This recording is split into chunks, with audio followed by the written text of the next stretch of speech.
말씀으로 하루를 여는 복된 새벽에 하나님이 우리에게 주시는 귀한 말씀은 구약성경 욥기서 37장 1절에서 4절까지 되겠습니다. 온라인에 동참하는 여러분도 다 함께 성경을 펴주시고 같이 말씀 속으로 들어가 보실까요? 이로 말미암아 내 마음이 들떠 그 자리에서 흔들렸도다. 하나님의 음성 곧 그의 입에서 나오는 소리를 똑똑히 들으라. 그 소리를 천하에 펼치시며 번개불을 땅끝까지 이르게 하시고 그 후에 음성을 발하시며 그의 위험찬 소리로 천둥을 치시며 그 음성이 들릴 때에 번개를 멈추게 아니하시느니라. 아멘.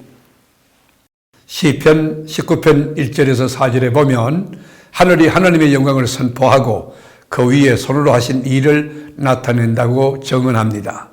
밤하늘을 이렇게 쳐다보면 반짝거리는 수많은 별들, 그 은하수들, 은하계에 얼마나 그 별들이 많습니까?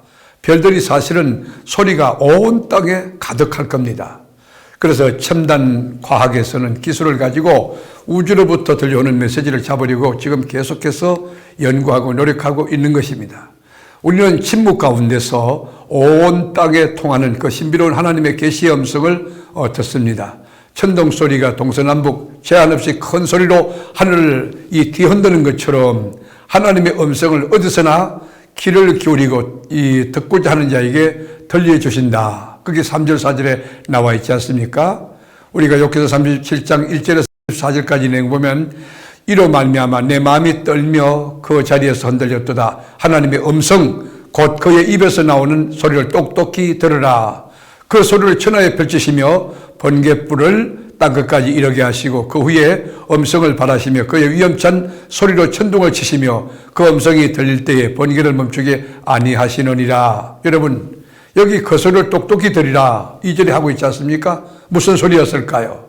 제 생각에는 번개 치는 소리, 천둥 소리 쳤을 것이라고 추측이 됩니다. 눈각이는 매우 중요한 감각기관 아닙니까? 귀를 통해서 우리가 소리를 듣고 깨닫습니다. 눈으로 만물, 현상학적 그 증거를 보고 이 변화를 보면서 은혜도 받기도 하지만 어떤 사실을 판단하는 데 도움이 되는 거 아닙니까? 하나님이 기록한 이 신구약 66권 말씀을 특별 계시라고 합니다. 그리고 자연을 통해서 인간들에게 하시는 하나님의 말씀을 일반 계시라고 합니다. 우리가 38장부터 하나님께서 직접 말씀을 시작하십니다. 직접 말씀하시기 전에 일반 계시를 통하여 먼저 우리의 눈과 귀를 열어주고자 하시는 겁니다. 엘리야는 욥에게 하나님이 행하신 놀라운 일을 깊이 생각해 보라고 권면합니다. 하나님은 우주 속에 있는 것들을, 무수한 것들을 진열시켜 놓고 아주 질서정연하게 움직이게 하면서 우리로 하여금 그것을 보고 하나님께 영광을 돌리도록 그렇게 만드신 것입니다. 언제 찬바람이 불고 언제 따뜻한 바람이 불어올까? 그 바람의 길을 누가 추적할 수 있을까? 오늘 늦밤을 스친 이 바람은 어디서 온 것일까?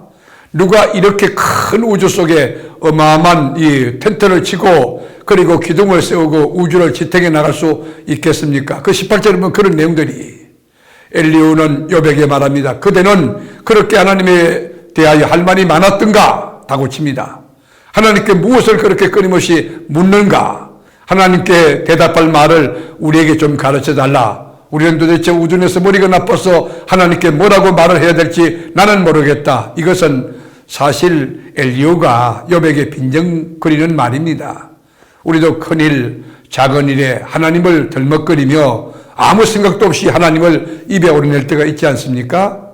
하나님께 할 말이 있다고 해서 그 말을 어찌 다 할 수 있겠습니까? 이것이 이제 12절에 보면 그 내용이 나오는데 그 말들이 결국은 자신을 삼키는 말이 될 수 있다고 이야기합니다. 만일 그렇게 하나님 앞에서 함부로 말한다면, 이야기를 한다면 하나님이 당신을 삼킬 것이라는 경고성 발언도 합니다. 구름이 가리웠다고 해서 태양이 사라진 것 아니지 않습니까? 하나님이 침묵하는 것 같지만 그러나 전능하신 하나님은 여전히 살아계시고 그 자리에서 역사하고 하나님의 섭리와 뜻을 이루어가는 것 아닙니까? 우리 인간이 겪는 사계절을 누가 다 설명할 수 있겠습니까? 계속해서 자신의 의만을 주장하고 하나님 앞에서 나는 바르다고 이렇게 고집을 세운다고 하면 결국은 자기 자신의 무지함을 드러낼 뿐이라고 엘리야는 충고하고 있습니다. 그렇습니다.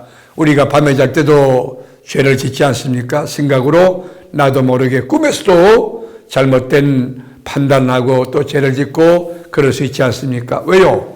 에덴 동산에서 범죄한 아담의 피가 흐르는 우리는 죄인이기 때문에 그렇습니다. 말씀을 하루 전에 복된 이 새벽에 우주에 가득 찬 하나님의 소리를 영의 안테나를 쭉 뽑아서 들을 수 있어. 하나님이 무엇을 원하는가? 나에게 책망하지는 않으신가? 또는 나에게 겸손하라고 권하진 않는가?